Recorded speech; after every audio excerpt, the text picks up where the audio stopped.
Boa noite, graça e paz. Meu nome é Jorge Alves. Estamos começando, depois de um bom tempo, essa nova série de reflexões, agora no Evangelho de Lucas, né? Qual vai ser a proposta aqui? A proposta vai ser gravar lives diárias com a leitura desse Evangelho, né? Então, eu vou estar todos os dias, normalmente por volta do horário de 11h30 da noite, meia-noite. Hoje não deu para começar por volta de 11h30, estou começando agora essa live. Mas a proposta é exatamente essa, né? Termos um tempo de devocional, termos um tempo de fazermos uma leitura do texto da Bíblia. Então você vai estar lendo comigo, né, o Evangelho de Lucas. Nós vamos estar conhecendo a mensagem de Jesus.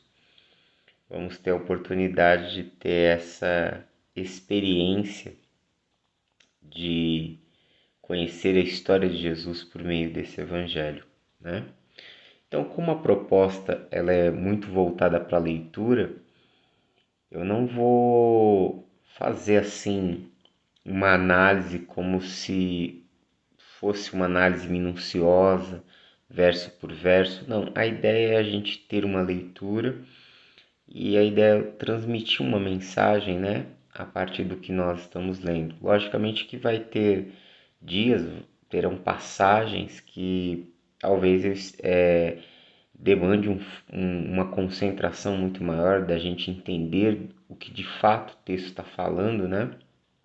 E talvez demande da minha parte um trabalho mais minucioso para explicar aquela passagem. Mas via de regra eu quero me concentrar mais com vocês na leitura do texto, em estarmos sendo edificados com a mensagem em si, né? Que o próprio texto nos transmite. Durante esse período, eu vou usar a versão NVI da Bíblia, né? A tradução da NVI, durante toda a leitura desse evangelho, né? Salvo em alguma exceção que eu estiver gravando em algum outro lugar e que eu não possa estar com a minha Bíblia NVI à mão, né? Aí vou utilizar a versão que eu tiver. Mas eu quero procurar estar fazendo essa leitura e essa caminhada com o texto da NVI. Eu não sei quantas semanas, quantos meses nós vamos levar, até porque vai ter algumas passagens que eu vou fazer uma leitura mais curta, outras vão ser um pouquinho mais longa. E o Evangelho de Lucas, ele é um evangelho longo, ele é um texto grande. O Evangelho de Lucas, ele vai demandar uma caminhada, um tempo de caminhada, né? Então hoje, né, para a gente iniciar essa conversa, para a gente iniciar essa jornada, né, essa peregrinação com Jesus, nós vamos conhecer o caminho de Jesus no Evangelho de Lucas. Eu vou apenas me ater à introdução, até porque eu quero falar um pouquinho sobre esse evangelho, sobre a composição dele, a gente ter algumas informações iniciais para que possamos compreender melhor o texto durante a nossa caminhada. Então hoje eu vou ler do verso 1 ao verso 4, né? Nós vamos já entrar no capítulo 1. E o texto, né, diz assim, capítulo 1 de Lucas, verso 1 a 4 diz: Muitos já se dedicaram a elaborar um relato dos fatos que se cumpriram entre nós, conforme nos foram transmitidos por aqueles que desde o início foram testemunhas oculares e servos da palavra. Eu mesmo investiguei tudo cuidadosamente desde o começo e decidi escrever-te um relato ordenado, ó excelentíssimo Teófilo, para que tenhas a certeza das coisas que te foram ensinadas. Então, essa é a introdução do Evangelho de Lucas, onde Lucas ele está endereçando, né, a composição dessa obra a um homem chamado Teófilo, e ele é o receptor dessa obra. Vale lembrar que o Evangelho de Lucas ele foi escrito conjuntamente com o livro de Atos, ok? Então, Lucas e Atos fazem parte de uma unidade. Quando foram escritos como uma obra só, em 2 volumes. Tanto que se nós abrirmos aqui Atos dos Apóstolos, né, você vai ver que começa o verso 1, capítulo 1 de Atos, diz assim: Em meu livro anterior, Teófilo, escrevi a respeito de tudo que Jesus começou a fazer e a ensinar, até o dia em que foi elevado aos céus, depois de ter dado instruções por meio do Espírito Santo aos apóstolos que havia escolhido. Então ele fala que ele começou um primeiro relato falando da história de Jesus. Ok? Então Atos dos Apóstolos e o Evangelho de Lucas se constituem em um único livro, dividido em 2 volumes. Quando houve a formação do cânon, né, do Novo Testamento, isso se deu lá por volta do 4º e do 5º século, e aí começou-se a agrupar os livros do Novo Testamento por temas. Então, já que a primeira temática do Novo Testamento era uma biografia de Jesus, os evangelhos, então colocaram os evangelhos como sendo os primeiros livros do Novo Testamento. Então aí acabou vindo a sequência, Mateus, Marcos, Lucas e João. E aí entra depois o livro de Atos. Então Atos ficou separado de Lucas por causa do Evangelho de João e por causa dessa seção, dessa forma de se construir o Novo Testamento, se construir o cânon do Novo Testamento. Então, primeiramente, desculpa a minha tosse aqui, tenho tido muita alergia ultimamente.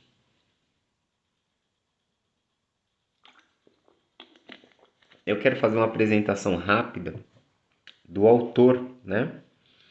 O autor é nos apresentado como Lucas. Ele era um cristão da 3ª geração dos discípulos de Cristo. Por que da 3ª geração? A primeira geração é formada pelos 12, né? Pelos apóstolos.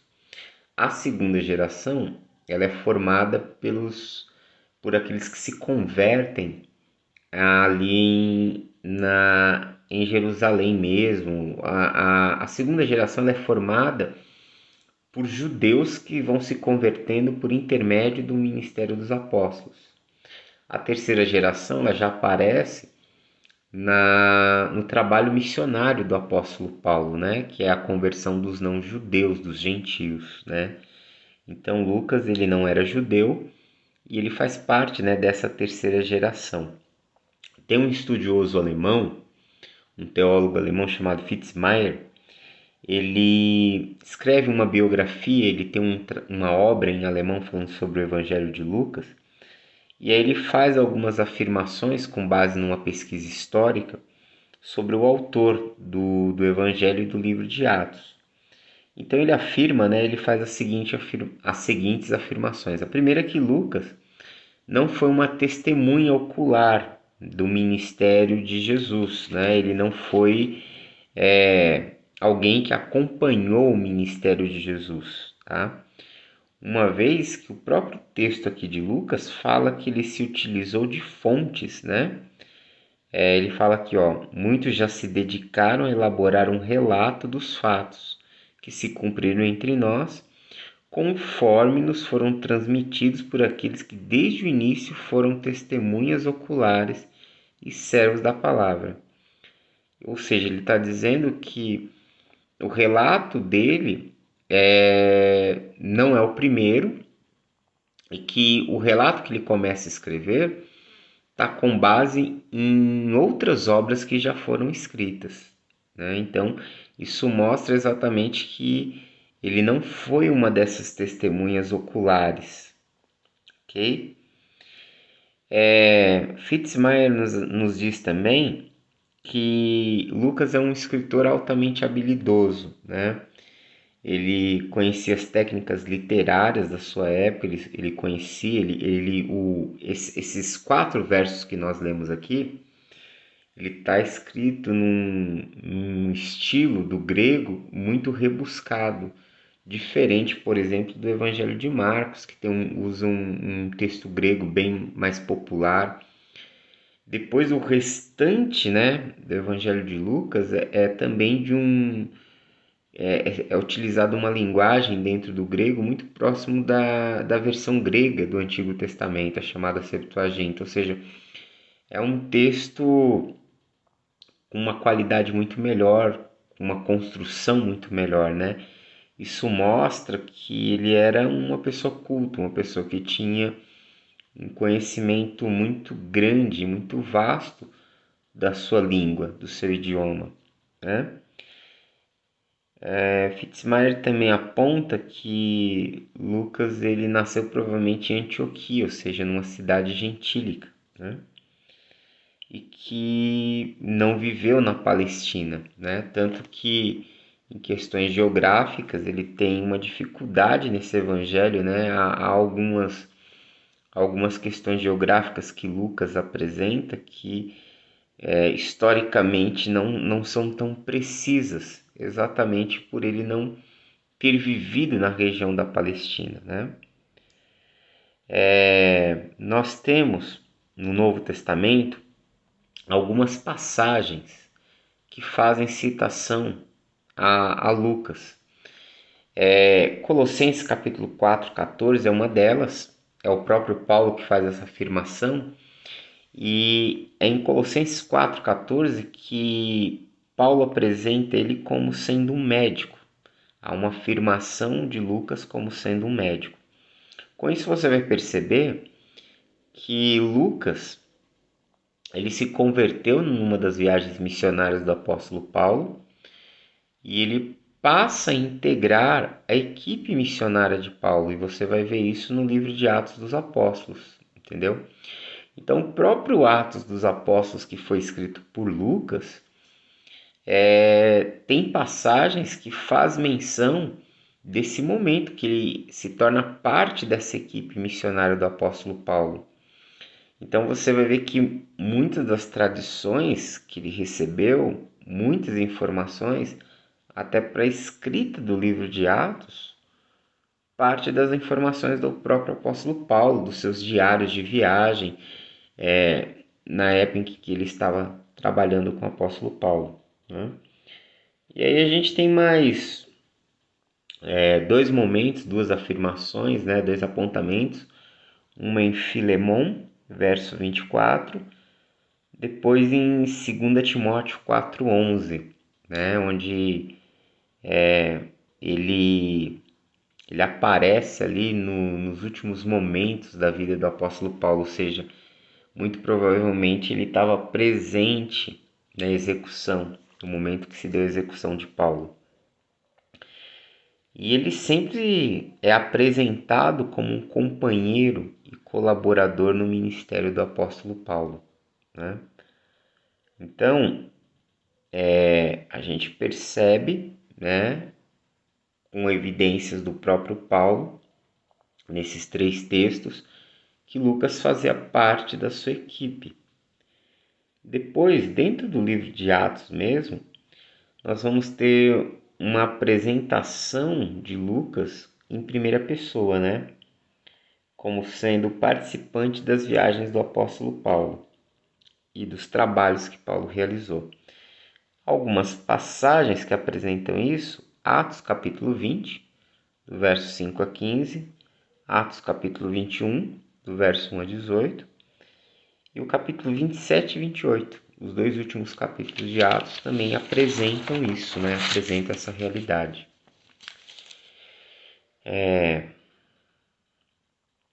A data em que foi escrito esse evangelho, o evangelho de Lucas, ele foi escrito juntamente com o livro de Atos, provavelmente entre 80 e 90, né? Da era comum ou depois de Cristo.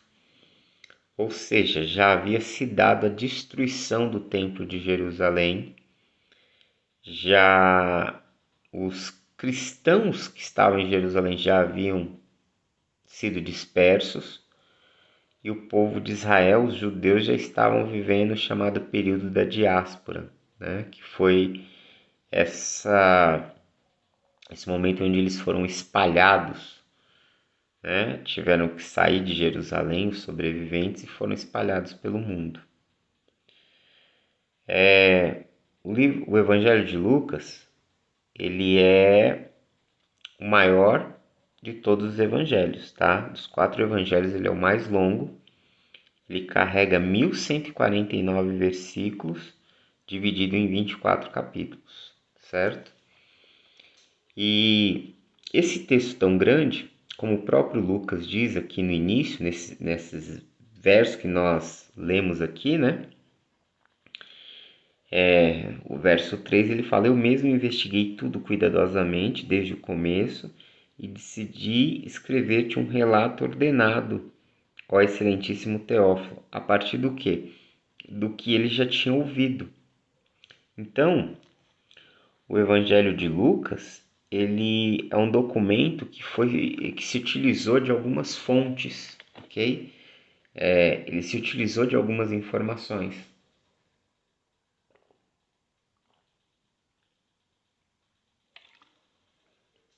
A pesquisa moderna faz a afirmação que o Evangelho de Lucas carrega pelo menos 3 fontes, né? 3 materiais de pesquisas. A primeira delas é o Evangelho de Marcos, ou seja, tudo que tem em Marcos tem dentro do Evangelho de Lucas. E, aliás, tudo que tem em Marcos tem também no Evangelho de Mateus. Então, assim, Lucas e Mateus, né, se utilizaram do Evangelho de Marcos para escreverem os seus próprios evangelhos. Até porque o Evangelho de Marcos ele é o evangelho mais antigo. Ele é o primeiro evangelho canônico que foi escrito. Então, Lucas ele se utiliza do Evangelho de Marcos. Essa é a primeira fonte, muito clara, muito presente. Depois, ele se utiliza de um outro material que é chamado de fonte Q pelos estudiosos, né? Essa palavra vem de uma palavra alemã chamada Quelle, quer dizer a fonte dos ditos, né? A palavra Quelle significa dito ou proclamação ou fala. E você vai perceber que essa fonte, esse material, está presente tanto em Lucas como em Mateus. Então você vai perceber o seguinte: tudo que tem em Marcos tem em Lucas e tem em Mateus. E aí depois existem algumas coisas, algumas cenas da vida de Jesus que só tem em Lucas e em Mateus, não tem no Evangelho de Marcos. Exatamente porque tanto o Evangelho de Mateus como o Evangelho de Lucas se utilizam dessa chamada fonte, a fonte dos ditos, né? Essa tradição, essa fonte que era muito conhecida por eles naqueles dias.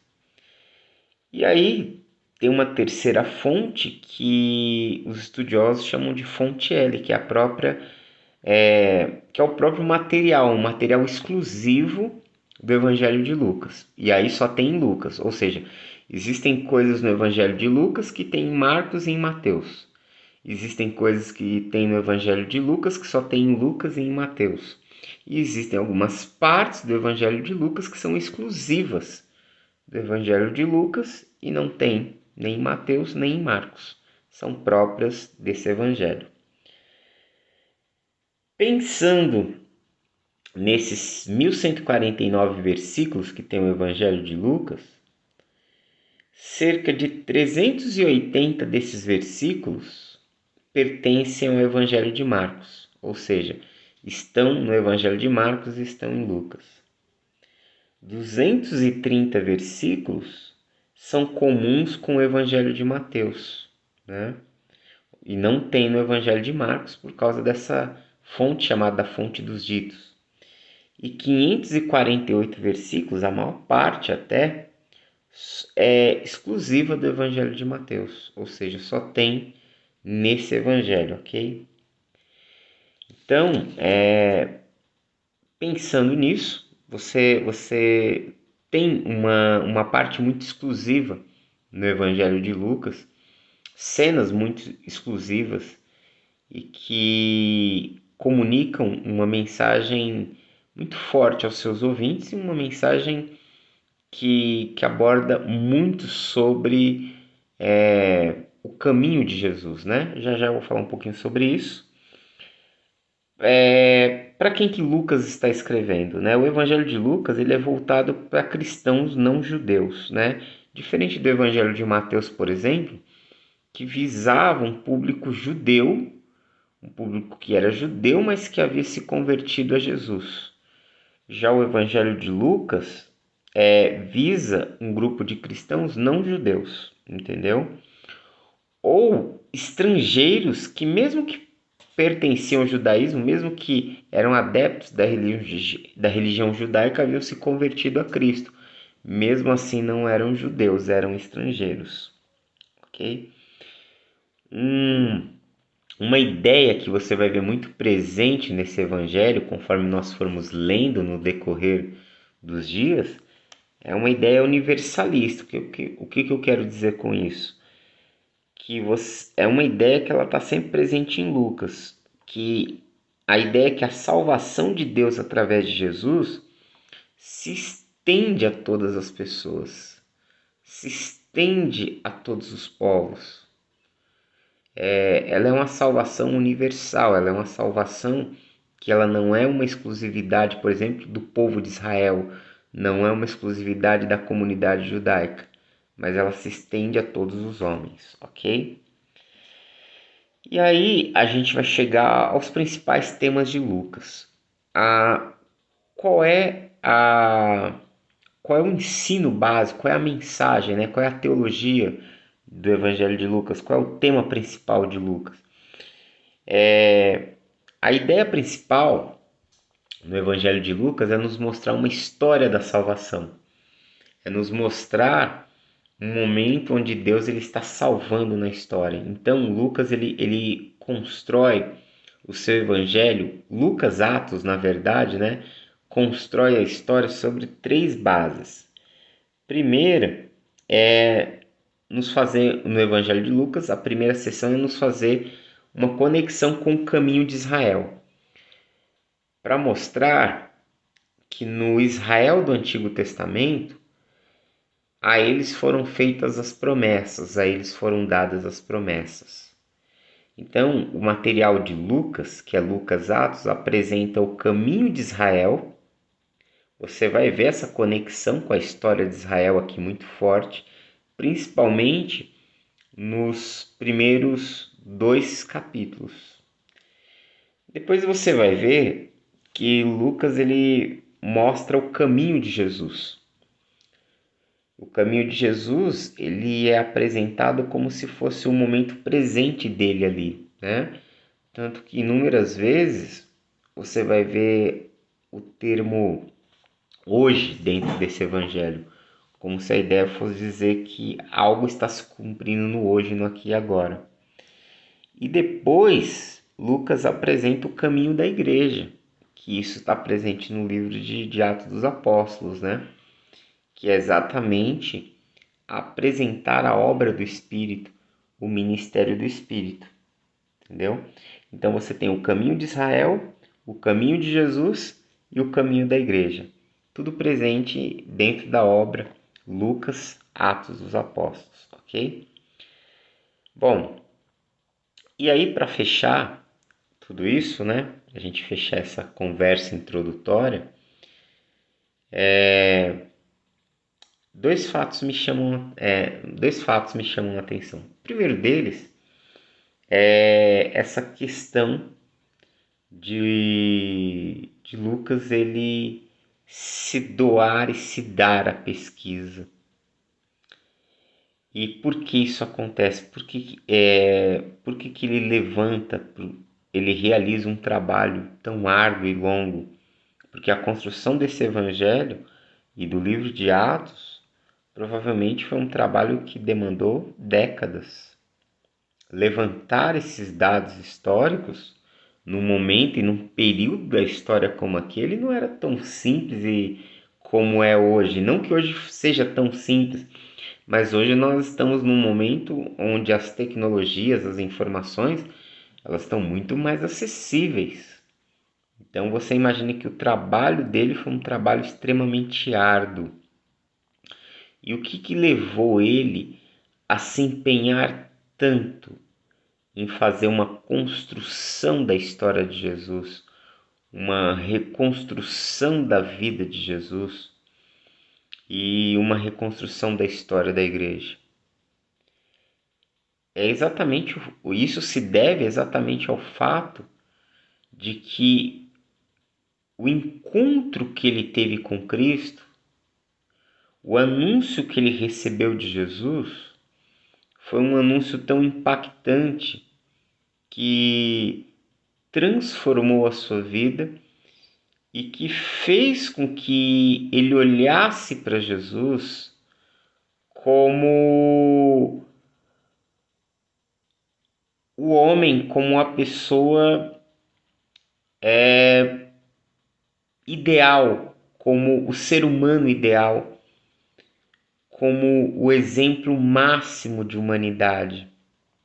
E isso vai estar presente em toda a escrita de Lucas no Evangelho, porque quando você olha na apresentação que Lucas faz de Jesus, você percebe que ele pretende apresentar Jesus como o modelo ideal de ser humano, como o homem perfeito, como o homem que é digno de que as pessoas o sigam, como o homem, como ser humano que carrega em si a carrega em si uma riqueza, carrega em si uma perfeição tão grande que ele é um modelo e a maquete para todos os outros homens, para todos os outros seres humanos. Você vê uma preocupação também nessa apresentação de Jesus em como Jesus lida com a dor e com o sofrimento humano. O texto de Lucas ele é um texto muito sensível. Você vai perceber que ele se atém a muitos detalhes na vida de Jesus e no ministério de Jesus. Ele está muito atento a mais do que aos milagres, mais do que às curas, mais do que qualquer sinal que Jesus possa realizar. O texto de Lucas é um texto que se importa muito com a vida humana, com as necessidades humanas, com as dores humanas. Então, Jesus apresentado por Lucas é um Jesus que ele se solidariza com a dor, que ele tem empatia com aquele que sofre. O Jesus que Lucas apresenta é o Jesus que veio buscar e salvar o que se havia perdido. É o Filho do Homem, é aquele que a sua vida é digna de ser imitada, de ser copiada, de ser seguida em todos os níveis. Não que Lucas exclua a divindade de Jesus ou mostrar essa divindade, mas a mensagem de Lucas em si começa a nos inserir no contexto de que em Jesus nós passamos a entender o que é verdadeiramente ser um ser humano, a imagem e semelhança de Deus. Em Lucas nós entendemos o valor da dignidade humana. O texto de Lucas é um texto que se preocupa muito com o pobre, muito com os que sofrem. Há uma geografia presente no Evangelho de Lucas muito parecida com o que acontece no Evangelho de Marcos, onde Lucas ele tenta mostrar que Jesus ele sai da Galileia em direção a Jerusalém, mostrando que a salvação ela surge não no centro político, não no centro social, não no centro econômico da nação de Israel, mas que a salvação, que o agir de Deus, que a palavra de Deus, ela surge, que o agir de Deus começa na periferia, começa no lugar improvável, começa aonde ninguém imagina que possa começar algo. Depois em Atos, Lucas estende isso, né? Porque no Evangelho, o centro da nação é Jerusalém. Em Atos, o centro do mundo da antiguidade é Roma. E em Lucas, você vê o movimento de Jesus nascendo na Galileia, nascendo na região de Cafarnaum, na Galileia, indo em direção de Jerusalém, da periferia para o centro. Em Atos, você vê o movimento de Jesus começando em Jerusalém, porque essa é a ordem de Jesus, eles permanecerem em Jerusalém, e dali para os confins da terra. O livro de Atos ele encerra com Paulo chegando em Roma, ou seja, no coração do império, no centro do mundo daqueles dias. Então você vê mais uma vez esse movimento onde ele mostra que Deus ele se revela e age não a partir dos centros de poder, não a partir dos lugares de dominação, mas que a obra de Deus começa no lugar simples, começa onde ninguém imagina, começa onde nós não podemos nem muitas vezes enxergar ou dar o seu devido valor. E com isso, eu gostaria de te levar a pensar sobre isso, né? Que Deus ele está agindo naquilo que nós consideramos improvável, que Deus está agindo não naquilo que você tem em mente como sendo o foco principal, que as ações de Deus elas começam a partir das coisas mais simples e talvez até das coisas que aos nossos olhos sejam imperceptíveis. E o Evangelho de Lucas nos move nessa direção, na direção de sermos discípulos de Jesus e de sermos comunidade, que a gente passa a pensar a vida e passa a pensar a nossa vocação, a nossa missão a partir do desfavorecido, a partir daquele que sofre, a partir daqueles que estão em estado de vulnerabilidade. Lucas apresenta um Jesus que é compassivo ao sofrimento e à dor humana. E não há texto melhor para lermos numa época, num mundo e numa sociedade tão egoísta como a nossa, onde na maior parte do tempo nós centralizamos a vida em nós mesmos. Na maior parte do tempo nós nos vemos como centro. E o Evangelho de Lucas, Atos e o texto de Atos nos chamam a nos descentralizarmos, a fazer do centro o Senhor e aquilo que o Senhor quer que tenhamos como prioridade. E a prioridade de Deus está relacionada àquele que sofre. A prioridade de Deus é aquele que está em necessidade. A prioridade de Deus é aquele que está numa situação de morte, de angústia, de perigo. Lucas nos faz lembrar e nos remete ao Êxodo, ao momento em que Deus olha para a sua comunidade, olha para o seu povo e vê o sofrimento do seu povo. Deus se compadece das dores, das angústias do sofrimento, da opressão política, da opressão social. Deus se move em favor do pobre, Deus se move em favor do injustiçado, Deus se move em favor do enlutado, Deus se move em favor daquele que chora, Deus se move em favor de todos aqueles que estão amargando, experimentando as calamidades, as dores da vida. E é nessa direção que nós precisamos aprender a nos mover.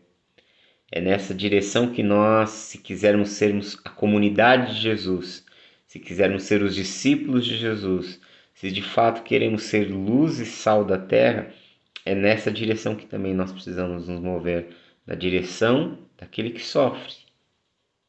Há um apelo no Evangelho de Lucas em favor da vida. E é nesse apelo que nós devemos nos mover, em favor e em prol da vida. Então esse texto é muito relevante para nós nesse aspecto. E entender que o nosso caminho com Jesus deve nos levar à solidariedade para com o próximo. Amar a Deus implica em amar pessoas. Isso é um fato. E a segunda lição, ou a segunda situação que eu queria refletir com vocês, é que o objetivo de Lucas em escrever esse evangelho, no verso 4 ele diz, para que você tenha certeza das coisas que te foram ensinadas. A palavra certeza aqui, a palavra grega que está traduzida na NVI por certeza, é asfaleia, ou seja, significa garantia, segurança, solidez. A ideia é que ele está escrevendo esse evangelho e o livro de Atos para que a comunidade a qual Teófilo pertence, ela possa ser edificada, ela possa ter segurança, ela possa ser fortalecida, ela possa ter a sua fé em Jesus aprofundada. Ou seja, a finalidade era levar àquele grupo de pessoas que iriam receber aquela mensagem edificação, fazer com que a vida deles fosse construída sobre bases firmes. E aí me vem a pergunta: onde nós temos construído a nossa casa? Nós estamos cercados por tantas informações, né? Hoje você desfruta de N teologias, hoje você acessa informações muito rápidas, mas aonde nós estamos edificando a nossa vida? O que nós estamos procurando na nossa relação com Deus? Nós vivemos um momento onde as pessoas buscam a Deus por satisfação momentânea, por respostas imediatas. Hoje nós vivemos numa sociedade que busca Deus querendo curas, querendo milagres, querendo prosperidade, querendo coisas. E todo aquele que se aproxima de Deus com essa motivação, na verdade, não está construindo a sua vida, na verdade, está enxergando em Deus ou enxergando na religião uma espécie de prateleira de mercado, onde você escolhe o melhor produto, paga por ele e o adquire. E, na verdade, isso não significa que exista uma vida de fé, isso não significa que existe um comprometimento com a mensagem de Jesus, com o Evangelho, com o reino de Deus. Isso não significa que a vida ela está sendo construída para viver uma transformação radical. O que nós mais vemos são casas construídas sobre areia e quando o vento vem, quando a tempestade vem, elas desmoronam. O objetivo de Lucas em escrever esse evangelho foi para que aqueles ouvintes pudessem ter certeza convicção, para que seus pés estivessem firmados. E eu quero te convidar essa noite, em nome de Jesus, a exatamente você construir a sua vida, a sua história, fundamentada e firmada em Jesus, fazendo dele a rocha, fazendo dele a base, fazendo do próprio Jesus aquele que vai sustentar o fundamento e a coluna da sua casa, da sua vida. Que em Jesus, que em sua palavra, que em sua orientação, a gente pode construir uma vida que ganhe sentido e que esteja repleta de significado. Em Jesus nós temos a possibilidade de viver e de construir uma nova história, de experimentarmos um novo caminho, uma nova realidade para a nossa vida. Em Jesus nós temos a possibilidade de viver uma dimensão nova de vida. Em Jesus nós temos a possibilidade de viver um modo de vida muito melhor do que o que nós temos vivido até agora. Basta somente fazer dele o nosso mestre, fazer dele o nosso Senhor, fazer dele o nosso Salvador, deixar que a nossa vida seja conduzida por ele, deixar que a nossa vida, permitir que a nossa vida se coloque debaixo da sua instrução. Nós precisamos nos tornar alunos de Jesus. E o aluno, ele ouve os ensinos do mestre e os coloca em prática. E uma vez que assim faz, ele aprende, ele recebe vida, ele constrói uma nova realidade para si, porque ele está trazendo para si, ele está vivendo em si aquilo que seu mestre lhe ensinou, lhe direcionou. E isso é suficientemente poderoso. Caminhar com Jesus, ouvir Jesus, aprender de Jesus é suficientemente poderoso para mudar todo o curso da nossa vida. Que você possa pensar nisso, que o Espírito do Senhor ilumine o seu coração. Vamos orar? Pai, nós te louvamos por tua bondade e graça, nós te bendizemos por tua fidelidade, pelo teu amor.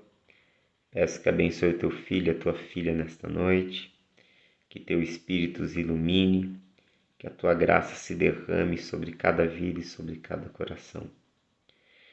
Que o Senhor nos ajude nessa peregrinação, nessa caminhada, na leitura desse Evangelho, e que a tua presença, Senhor, possa ser conosco, que o Senhor possa nos dar descanso em ti.